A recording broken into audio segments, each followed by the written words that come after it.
Praise the lord. దేవుని ఉన్నతమైన నామమునకు మహిమ కలుగును గాక. ఈరోజు దేవుని వాగ్దానము.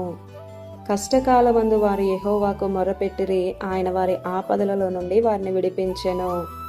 107వ కీర్తన 19వ చరణము. ఈ ఉదయకాల సమయంలో మహాగణుడైనటువంటి దేవుడే మనందరితో మాట్లాడుతున్నాడు.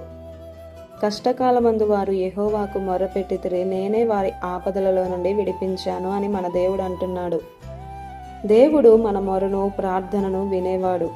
విననేరక ఎండునట్లు నా చెవులు మందం కాలేదు అని అంటున్నాడు. ఇక్కడ దేవుడు అంటున్నాడు, నా భక్తుల ప్రార్థన విధానంలో నేను వారి వారి భంగిమలను చూడను.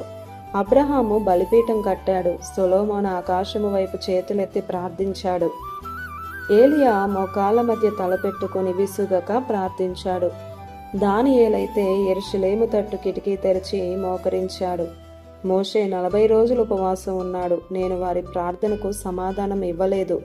వారు కలిగి ఉన్న యథార్థత, నాకు వారు లోబడి జీవించినటువంటి విధానమును బట్టి వారికి అందుబాటులో ఉన్నాను. వారికి కష్ట సమయంలో వెంటనే సమాధానం ఇచ్చాను అని దేవుడు అంటున్నాడు.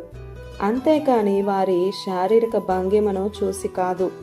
దేవుడు ఈరోజు నీవెలా ప్రార్థన చేస్తున్నావు, మోకరించా, నిలవబడా, కూర్చునని కాదు. నీ భంగిమను చూడడు.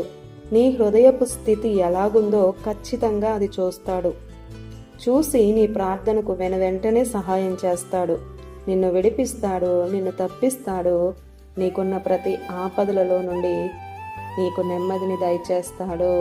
ఆమేన్.